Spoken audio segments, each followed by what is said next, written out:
Welcome to the Joyful Mate podcast.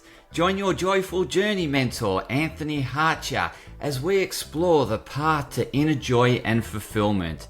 Each episode we dive into the science of happiness, share personal insights, and invite you to be part of this interactive book writing adventure. You'll hear from experts in the field of joy, happiness, and fulfillment who will share their wisdom and experiences. Let's embark on this journey together. Let's make happiness part of your everyday. Welcome, Damian Kristof. How are you on the Joyful Mate podcast? Oh, Anthony, I'm great, mate. Thanks for having me on your podcast. It's such a treat. I'm wrapped. I'm really well, mate. Everything's been good for me and life's moving fast. I'd like to slow it down sometimes, but I've got no complaints. Life's great. Yeah, you certainly, you take on a lot, and, you know, you're an inspiration to me, I must say. I was sharing my backstory on a podcast the other day, and it was about exiting the matrix, and for me it was leaving Orica, and you were the catalyst for me to leave corporate and follow my heart. So, really? Yeah. That's very kind of you to say that, mate. I didn't realise that was the case. I mean, I knew that, when I got to know you when I first met you, you were in the thick of it. You were travelling, working hard, long hours, and it was stressful for you. I recall that, and so I couldn't be happier that you changed as a result of maybe something I said. So good on you. That's awesome. But you got to action it. You know what I mean? So people can say stuff, but if you don't action it, it doesn't really do anything. So yeah, good on you. Thanks. Hey, you're welcome. You're welcome. I think it was that connection, that authentic connection that you had towards your profession. Like, you was just loving what you do, and I think that really inspired a spark in me. And then watching a couple of your Power of Food talks, and seeing you engage the audience and talk about your story, and it just ignited that spark in me, and to take action. Actually, I think you inspired me so much to just to go and study and learn more about health, and then go and help others. So I really appreciate your inspiration and helping me on my journey, and helping me. The other inspiration you've inspired me to do was podcasting. And here we are together, both Yes. with the same haircut and Correct. on the podcast. Absolutely. How good is that? I love it. Thanks, mate. That's really kind of you, and I appreciate that. And I'm only doing what I do because I was inspired by people too. So like people, it's a matter of opportunities, and when opportunities present, I think because I've always been a yes guy, people say to me, Damo, can you? And I've already said yes, and then I ask, what is it that I'm doing? So I like to say yes to lots of different things, and then every now and then you land on your feet. So I've had a couple of those opportunities, which I'm very grateful for. Yeah, wow. It's because when I was in New Zealand and first met you, you were doing that Biggest Loser competition over there. The Downsize Me show. Yeah, that's it. Downsize Me. Yeah. Well, that was an amazing show. Essentially I got a phone call, and it was an accidental phone call. The person that they were looking for was the naturopath that I used to employ, and she'd broken up with her boyfriend and then moved back to Melbourne. She'd left Auckland, and they were looking for a female nutritionist, naturopath. And I said, well, I can help, I can do it. They said, well, do you know how to write diet plans? I said, yeah, that's what I do. The naturopath you're looking for used to work for me, and she used my weight loss program. And so as a result of that, I ended up being the presenter of that TV show. Just because, that's the right time, right place, and I managed to get that phone call, but also managed to say yes, which was really important. Absolutely. Yeah. So really keen to to get your insights on happiness, like in terms of what it is for you. Yeah, all right. I thought there was going to be more to that question. That's why there was a little pause there. Oh, well, there can be. Happiness is really important, and in every part of my life, I kind of seek it. Sometimes happiness comes really easily, and then sometimes you've got to work at it. But that doesn't mean that when happiness isn't there, I'm depressed. Sometimes happiness isn't there and I can be sad. But then I work towards the creation of happiness, through the pursuit of joy. So I do things that make me feel joy. So I play golf, that makes me feel joy. But sometimes I come off the golf course and I'm not happy. And then sometimes I'll go to work and because I love the work that I do. Like, I love being a chiropractor. Love it. And so I go to work to experience joy, and 99 times out of 100 I leave work and I'm happy. You know, so because I'm doing things that bring me joy, that makes me happy. That's really good. But it does, you know, there's also times in my life where I do feel sad. But I never really feel depressed, which I'm really grateful for, because that mental health challenge that some people do feel, I think it would be challenging. Fortunately, because I find it easy enough to do things that bring me joy, I find happiness pretty easily, which is good. So I love my family. I like to spend time with the people I spend time with. If I get an invitation to go and have a pizza with some mates, I'll try and say yes to that as fast as I can. When I've got an opportunity to go fishing or play golf or go on a holiday or whatever, my first answer is yes. And then it's often I'll say, oh, hang on a second, just let me check. You know, so I've already confirmed, and then I'm checking to see if it'll actually work. As opposed to a lot of people say, no, I can't make it, or I can't do it, and then try to flip it to try and, you know, go, oh, can I come now? It's just a different mindset. Yeah, so I was just wondering whether it's the curiosity in you that, you know, you're very open to opportunities, and you'll, as you said, you've found plenty of opportunities through just saying yes and taking on new challenges, new things. Have you found or discovered what brings you joy through curiosity and being open? Maybe. Could be FOMO, Anthony. Like it could just be, I don't want to be that guy that everyone says you should have been there. Like I'd rather be there and then saying to other people, you should have been there, you know. But it's, you know, it's kind of like sometimes you've got to do stuff that's really outside your comfort zone. Like I never would have dreamed of taking people on holidays or on an expedition to Greece. You know, apart from what I knew about Greece, I didn't know much about it. And then all of a sudden I'm running tours and events to Greece and to Sardinia in Italy, helping people understand the concepts of blue zones and aging well and how they see happiness and where they derive joy and all that sort of stuff. And, you know, I think being bold and stepping out and doing things that are different that most people wouldn't do, that creates opportunity. And it's the opportunities that I think that also help me stay happy and I don't know if that's to do with curiosity. Often I go in there with a fair bit of trepidation and fear. Probably I'm more fearful these days that something won't work than courageous and bullish like I was when I was in my 30s or 20s, you know. Now I'm in my 50s, I'm probably a little bit more cautious, but I still like to say yes and do things. So I think that's a motto and probably also a mindset that I carry, that I like to, you know, move in that sort of direction. I like to move towards the positivity as opposed to away from the negativity. So it's that pursuit. Would you say it's that wanting to grow as a person? Like, so it's not really curiosity, but it's, hey, I like a challenge. It, you know, really motivates me to take it on and to, yeah. So do you think it's more the personal growth aspect that's led you down to, you know, pursuing these opportunities and not being fearful of the fear? Like, you know, a lot of people with the fear will say no and run away, whereas you lean into the fear. Yeah, I do lean into the fear. I do, because I think there are some people I'm sure out there, let's look at the Elon Musks of the world, those kind of people, they just do stuff, and even if you've got a little bit of fear, really doesn't really register. But when you've got fear around starting a new project or doing something, fear of rejection or whatever it is, and I have that, like when I go to start to do something, I don't let that stop me from doing it. Maybe I might procrastinate for a little bit, but generally I will get there because I'm driven to grow, like you said. I'm driven to grow and to enhance my experience, and I think I like to do that too from a leadership perspective, to, you know, kind of show my son Jack what happens if you do take a leap, you know, if you do take safe risks, you know what I mean? Like if you're really bold and you step out and you do things that most other people wouldn't do, it provides you with opportunity, and I've wanted to show Jack that, and I don't even know whether or not that was intentional, but certainly when you reflect on it, that's exactly what I've been doing. And look where Jack is today in terms of his boldness, like traveling the world. Well, you know, I think he finished uni. Let's say he finishes uni at 21. At 21, he moved to Brisbane for his first job. Then, you know, at 22, he's moving to Singapore. So he's 24 now and about to move to Geneva. And there's not a lot of kids at that age that'll be that bold. I know some kids at that age that are bold enough to do that sort of stuff, and they're presented with those sorts of opportunities.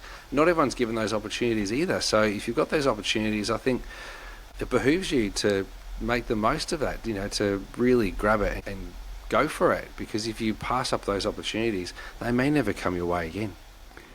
And maybe that's what I picked up on in you, that it gave me the boldness and the courage to leave like a safe haven in corporate and to go out and do my own thing and follow the heart. And so maybe that's what and that's what I'm thinking now. It was probably your courage and your boldness that inspired me in an area that I'm inspired in.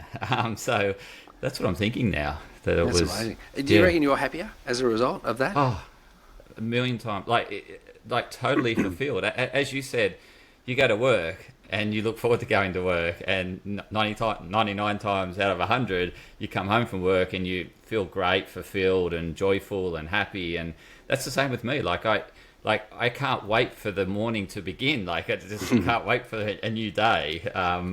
Just to rip in.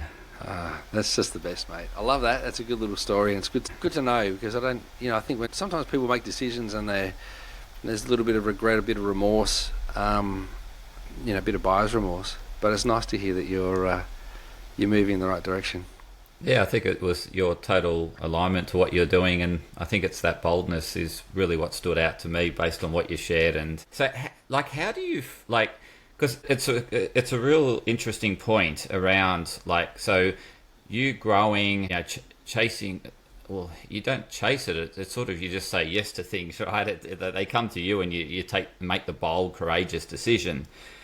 How do you, then once you say yes, the butterflies kick in, and then some people would be looking for a way out. How do you continue to lean into that space so that you actually execute it? And that's because I can imagine it's the execution, and you feel the growth and you think, wow, I didn't think I could do that, but I've done that. I've taken a group of people to Sardinia and we've toured, and I've taken on this massive thing that I had no idea I could do. Yeah. I think you got to back yourself. I think it's got to be, I think you've also got to be okay to fail. And you look at the muesli companies that I ran. One of them was a flop, total flop. It was rising success fast, and then because of the partnership that we had and that dissolving, that became a flop. And then the next one was hugely successful, but untenable. I couldn't keep it going because it needed more of my time, and that wasn't necessarily bringing me joy. So I moved away from that, with the pursuit of joy in my practice, seeing patients. And maybe, who knows, maybe running a muesli company, it might have delivered greater wealth or financial opportunity, but I don't think it gave me better life opportunities. In fact, it made me work a lot longer and a lot harder, and from an hourly rate perspective, for a lot less. You know what I mean? Whereas these days, I don't have that equation. I work what I would say an appropriate amount of time with my patients. I then have administration time, and I work an appropriate amount of time on that. And then I have an appropriate amount of time. Maybe it's a little bit too much time. I play golf, and maybe I spend a bit too much time on that, and I could probably focus more on my career and work. But that would come at the expense, I think, of my overall fitness and health and mental health and happiness and all that. And the relationships that I've formed as a result of playing golf bring me a lot of joy as well. So there's so much that comes from making those decisions. Yeah, I'm pretty happy with the balance I've got. Yeah, that sounds like it. It sounds like you got the perfect blend. You're in that harmonious. Well, Amber always says, "I'm coming back as you." She always says, "When I die, if I've got to come back to the planet, I'm coming back as you." So she always, reckons I've got it pretty good. She's in corporate. She really enjoys her work, really enjoys it, and loves the role that she plays in whichever organisation that she's in. She's, in people and culture, and she's a superstar at it. So she loves that, but she always says that my life's easier. And I agree. I agree with that, for sure. But the other thing that comes to me is people that can, the people. I don't think you do people pleasing. Well, maybe there is an element of people pleasing, but you say yes to everything. So you say probably yes more times than no, and in corporate, they're saying, well, you got to put up boundaries and and put a fence in to protect your happiness. Whereas you're this is a really interesting conversation, because you've found it the other way to what the grain is or the norm is, right? It's because the thing about saying yes all the time, you can overwhelm yourself, overstress yourself, and then, you know, obviously when you're overstressed, you're not happy because you're just too over. Yeah. But for me, if I wasn't being provided with opportunities, that would create more anxiety and overwhelm for me. You know, so every time I say no, I close the door. So I'd rather keep that door open and then, you know, try to find out what's behind that door. You know, what's possible, rather than just closing that door and then having that decision made where I've now cut off any opportunity that was ever going to present because I said no. The other day I said no to something, and it was the hardest thing I've done in such a long time because I very rarely say no. It was an opportunity to work with a technology that could help AFL clubs and stuff, and I was like, no, that's not for me. But now I'm looking at it from the outside going, oh, gee, that would have been fun. Oh, that could have been really great. Imagine if I was part of that. Oh, now I've got all this FOMO. But I know, and I knew at the time, like I just mentally didn't have the space for it. And I've got to be okay with that decision. But I very rarely say no to opportunities, particularly if it's, you know what? It's really only the only business opportunities that I say no to, unfortunately, and this might upset a few people, but I only say no to the opportunities that are kind of like multi-level marketing opportunities. And I get knocked on the door for those sorts of things all the time. So that's the only time I say no, but that's really just a values thing. I just that sort of business doesn't float my boat, that's all. It does for some people, like clearly, like otherwise, people wouldn't be successful doing it, but it's not for me. Is there anything that you've come, like, I guess during your 50 years or 50 plus years on Earth, is there things that have once been, you thought brought happiness that you know now through experience that, that's no longer the case? Is there anything that comes to mind?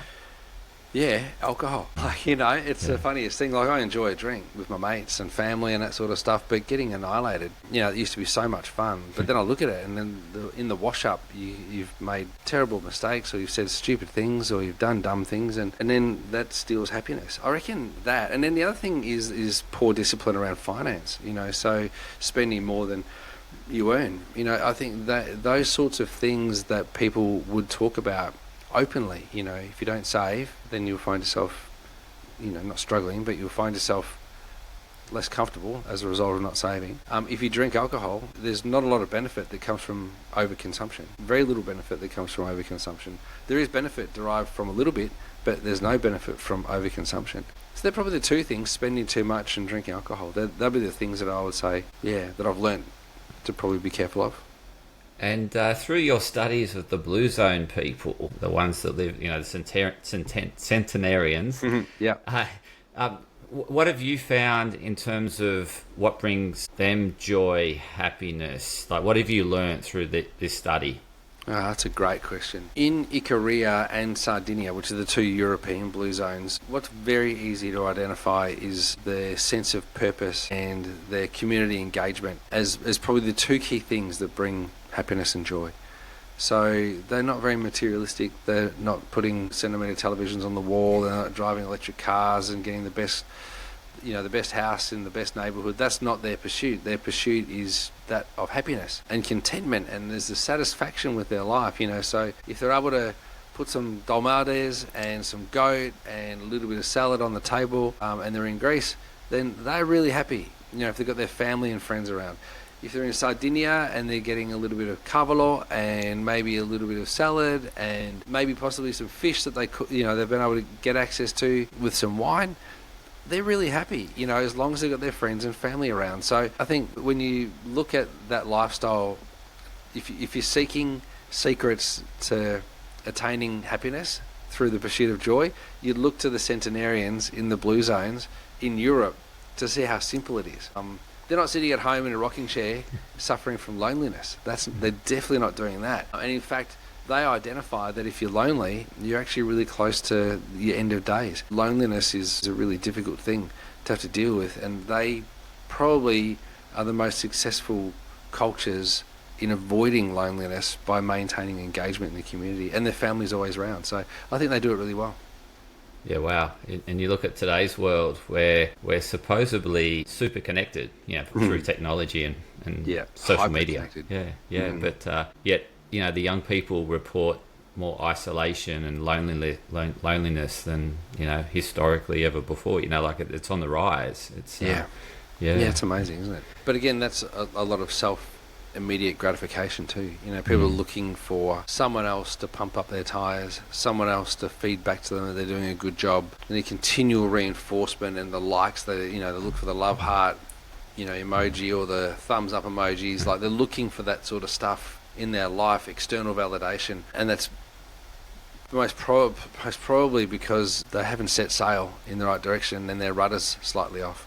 So they're looking for someone else to pull them into line. Yeah, so they don't have that purpose that you spoke about before. I think, if you get drawn down the rabbit hole of social media and you're just doom scrolling for hours and hours and hours on end, then I would have to say it's probably a rudderless kind of behaviour. Like, it's something that. But, in saying that, I'm not being judgmental. All I'm saying in that space is that if that's what you're doing and you're spending hours, like 4 or 5 or 6 hours stuck in doom scroll and just reading stuff that's, no doubt incredibly funny. And I love looking at some of the funny stuff on Instagram. But if you're doing hours and hours and hours of it, it'd be it's a poor expectation to think that things are going to be better than what they are at the moment if you continue to go down that rabbit hole of social media.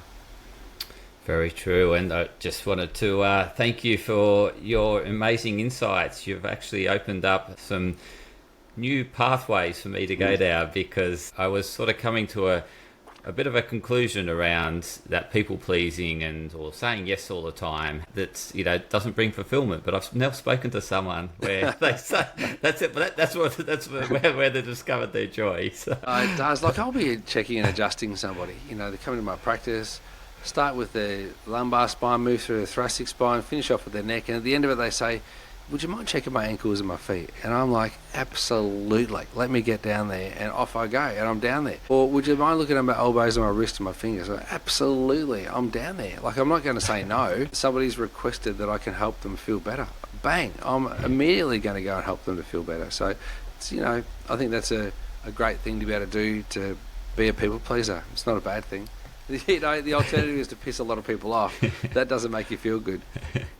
And Damien, there's no doubt that you've ignited a spark in others and inspired them through this conversation. And certainly they might want, or they may be thinking what Amber thinks all the time in terms of when she returns to her next world, she wants to be Damien. So how can the listeners and viewers best connect with you? Thanks, Anthony. I've also got a podcast that's 100 Not Out, so if you want to listen to some of the stuff that I'm up to, you could go to 100 Not Out. That's 100 Not Out. And then if you put a .com at the end of that, that's our website, so you can find out information about the trips that we run. They're really exciting. They're awesome trips. And then if you live in Victoria and you want to come and see me, you can either search Damian Kristof Chiropractor, or you could go to vidalifestyles.com, so VIDA, and then we can meet and I can say yes to you too. So, I'd love to be able to help you out if I can. Fantastic. And to the listeners, I'll include those links in the show notes, so please just go straight to the show notes and you can click on those links and find Damien. And once again, Damien, really thank you so much for putting aside your valuable time and saying yes to me. It's my pleasure. Thanks, Anthony. Thanks so much. Thank you.